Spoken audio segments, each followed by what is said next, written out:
I am on an undisclosed stream.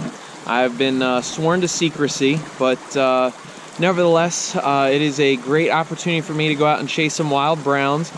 Hopeful to get some on the dry fly today. I've already seen bugs popping. You know, it's a great time of year. Now that it's April, the sun's out, you're hitting 60, 70 degree weather, you know, 40s at night, you're gonna start to see a lot of bug activity. So I'm hopeful on a dry dropper setup today to get into some fish on a small stream hunting brown trout, but I'm also gonna throw some streamers. I think at the end of the video, I'm gonna talk about my new setup because I had some people comment on it a few videos back and I just haven't gotten to it yet. So I apologize for that. But again, just extremely thankful for the opportunity that I kind of have with this channel. I mean, it's not a big channel by any means. I'm not, you know, trying to sit here and profess that it's something great. But what I can say though is in the year that I've you know, started it, it's been able to connect me to some really cool people. It's been something where, you know, I've been able to talk to other fishermen and get their insight. And when I first started fly fishing, I was kind of thinking this community was, you know, too hush-hush over a lot of different things, and I get certainly you want to protect your favorite spot or, you know, spots in general, but, you know, also if you have people that respect the stream and just respect the sport, sometimes it's maybe not an awful thing to pass it along to one person. But as they say, loose lips sink ships, so I totally get it. But one thing that kind of stood out to me as odd today, in terms of like walking from the car, was I bumped into something that I didn't expect. So let me grab that, excuse me. It's weird. I found it, you know, as I was walking, and you know, I guess this is something that's kind of important, and just figured I'd pick it up. So anyway, pretty crazy. Anyway, let's get started with fishing. Hopefully we'll get into some fish, and you enjoy what you have to see. But again, at the end of the video, we'll talk about the setup. But in the meantime, let's get into some fish. See you.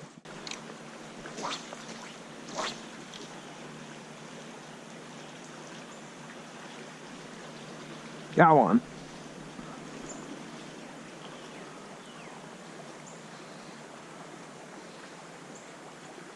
Looks like another fall fish though. It's alright, we'll take it. It's fun to catch fish. And fall fish can be really good fighters.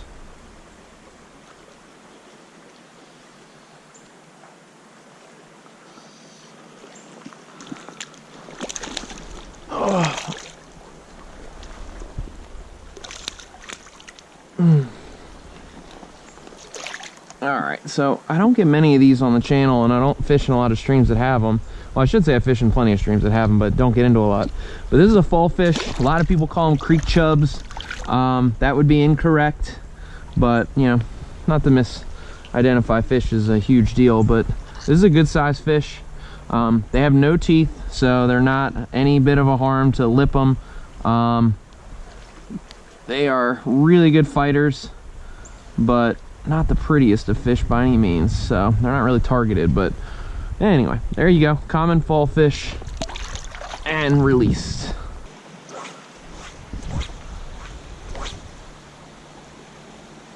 Something just took a bug from the surface, so that's promising. It's a good sign.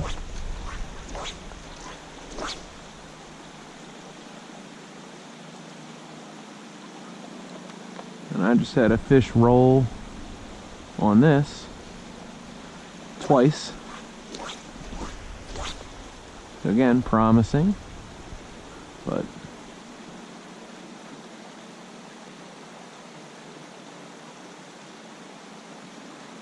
we gotta get a take.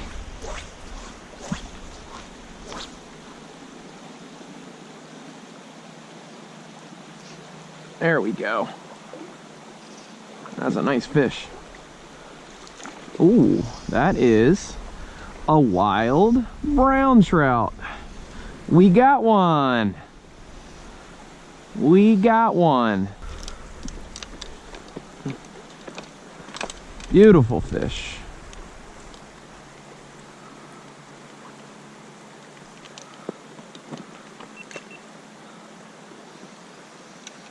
And he took the streamer.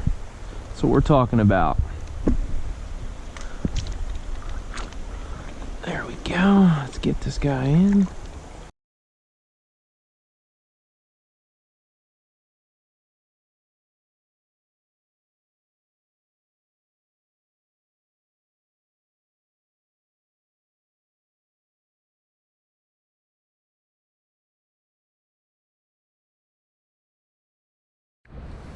Alright, so we're going to take one more look at this guy before we release him.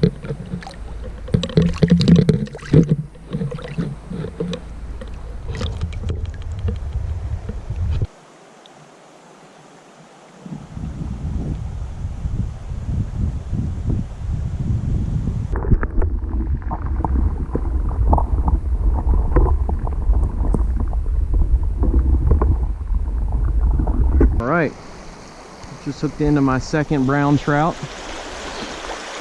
Try to get him into net. He's on a barbless hook.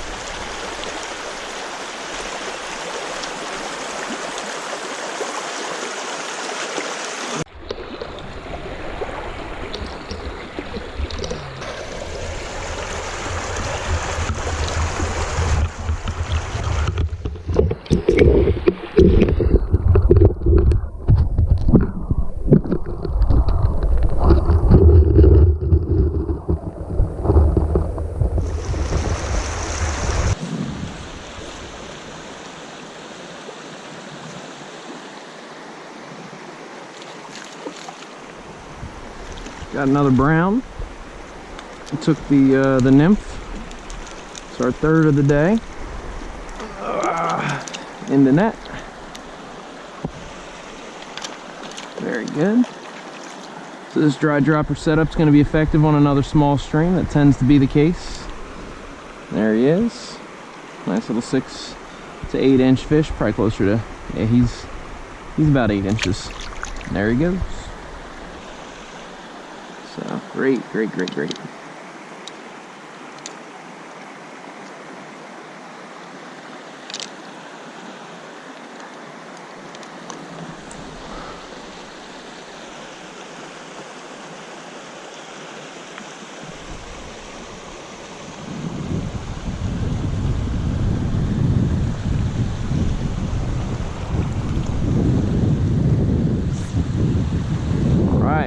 So, nice versatility on this setup. Can long line it from a distance. Earlier today I was casting streamers on it, and now I'm out here casting dries, because you never know if the fish are going to look up, or if I can just use it as a dropper like you just saw for that last fish. Another little one, but this one looks to be more of a dace,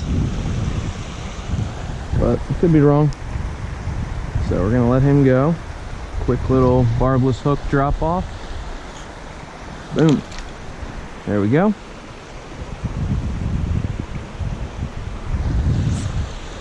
Okay, another cast in.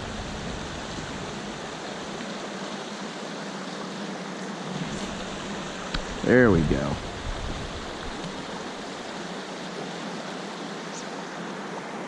Another fish. All on this dry dropper setup.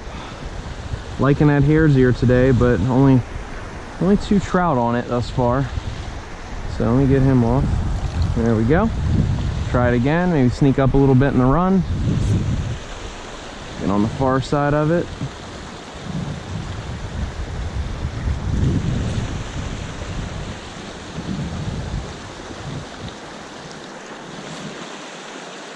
Good cast. There we go. Oh yeah. That is a nice brown trout sitting at the head of that run, just like he's supposed to be. Look at him go.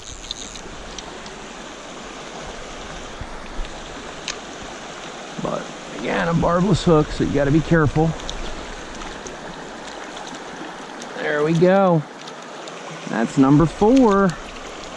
Second double-digit size fish of the day. Very pretty. Beautiful wild fish. And again, right where he's supposed to be, doing exactly what I want him to do. Okay.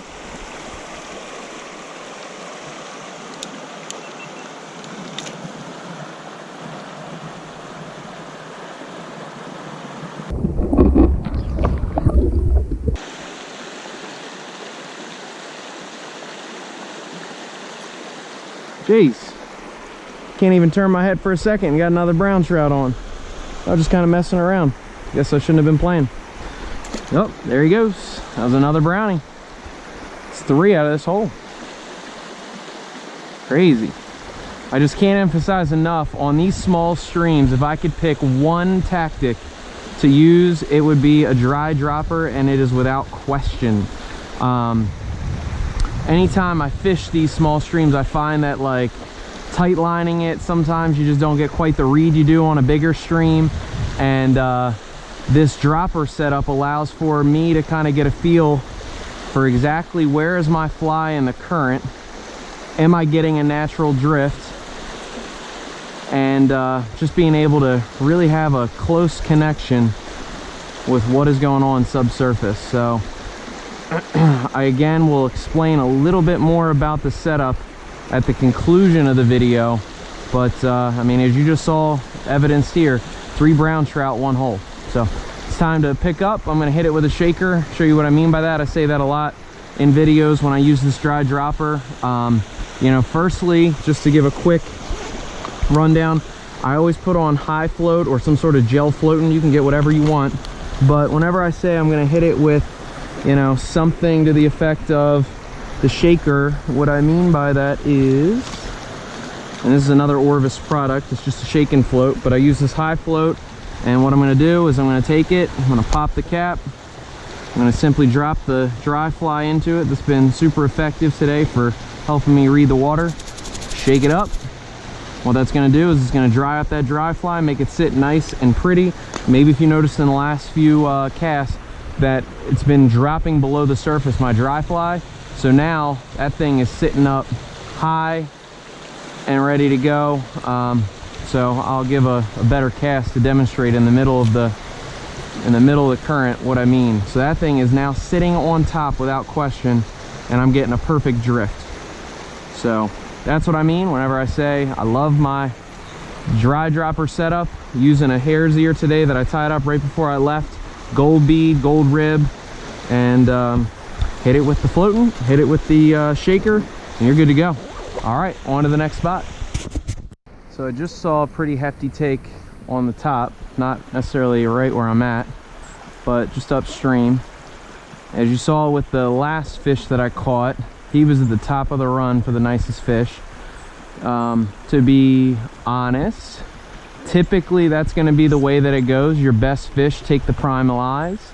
So, and you just saw a prime take underwater, and now you see one, or excuse me, you saw one underwater, and now you see one. I'm messing that sentence up left and right. Let's just get this fish in. There we go. So your prime fish are going to sit, as I was saying, at the top of the run. They're going to sit right up at this channel where it feeds in. Not to say that you can't see bigger fish in the backside of it, but usually they want the food coming in right to them. I got to take a picture of that fish. That fish is gorgeous. All right, so he's swimming to the back of the pool. I missed a dry fly take on top is what I was trying to convey. Couldn't spit it out. So nevertheless, what we're going to do is we're going to clean off our net real quick, because that is a mess. And I really got to get this configured right, because this thing has fell off on me about 4 times. But we're going to cast to the top of this run here in a moment, and you're going to see exactly what I mean by sometimes the better fish, or just fish in general, will scoot to the top. I know that one was in the middle, but not always the case. So let's get everything set up, let's get everything right, get a good presentation, and get into this next fish, hopefully in this run.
So perseverance pays off. I've been working this run. I've caught, as you've seen, about, I don't know, 6 or 7 fish. This being the nicest one thus far. Pretty little brown. Oh, almost lost him. And there he goes. What again is so masterful about the current setup that I've just come to love is kind of the versatility. So I am casting a dry fly on mono filament, you know, mono line. That's why I typically say it's a mono rig, but nevertheless, I've been using streamers today. I've had a dry dropper on. I haven't gotten a take on top yet, but I do think it's coming. But for now, I'm gonna turn off the camera. I'll get it back on once we get into maybe a nicer fish. But for now, you've seen, you know, a different angle than a lot of other films. So it's been nice to kind of get that on film for you. So for now, let's shut it down and let's get it back on the next time we get into a good one. Oh, I just missed a pig of a fish in this hole. Set the hook too quick. Oh, and that will be it for that fish. You get one shot. Man, that was a 14, 15-inch fish. That was beautiful. Heavy hit.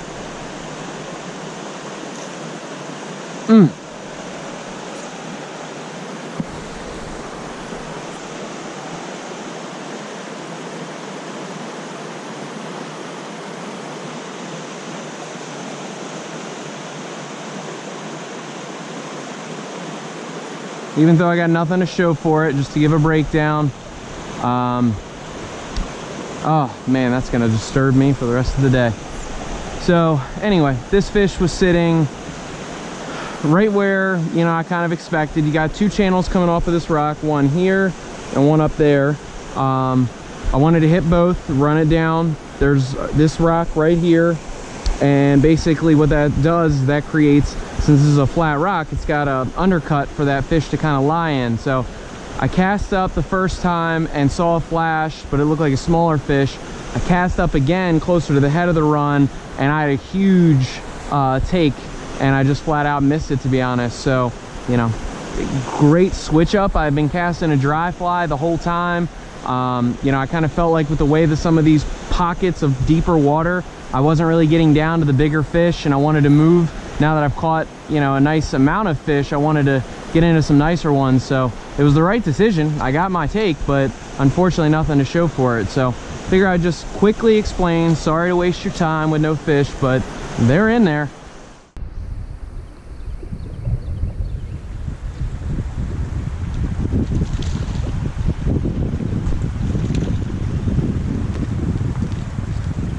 All right, got a nice brownie on. Took the mop fly, switched over.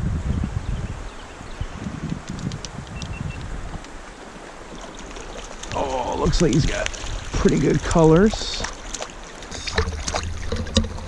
Let's check that out now that he's in the net. And that fly is already out. So, there's this brown trout.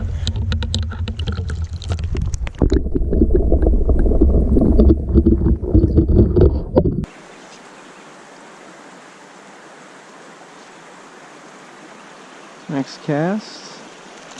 Looks like we got another brownie. Looks like your nymphing might have been the style to go to. Too bad we picked it up a little late, but that's all right. Still catching fish. That's the importance of switching and just trying different things. I have moved a lot of fish today. Oh, caught a lot of fish today. I'm over double digits for sure. Probably closer to 15. I've got probably maybe 5 that are over 10 inches. So that's nice. One thing I can say with certainty right now is that my nymph, in this case my mop fly, is not getting down to the bottom, so I'm going to want to switch that. It's not stopping the takes, but it will delay my ability to get it to the bottom and inevitably get some fish.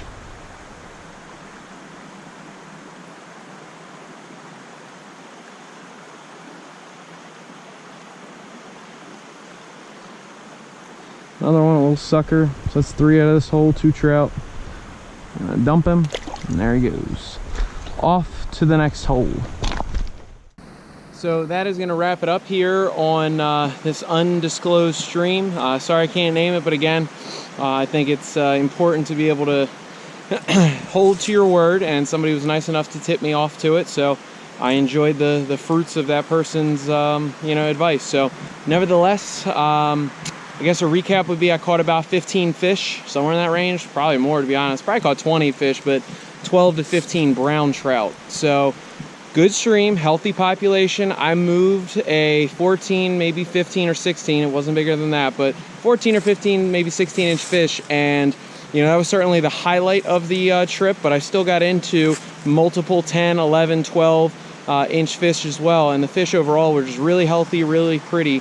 And hopefully I was able to capture that on film for you today. So you got to see a couple different styles of fishing in terms of the fact that I did dry dropper, I did just the nymph, and I also did streamer fishing. I did that all in the same rig, and to be honest with you, as much as I should have changed out the tippet, I didn't.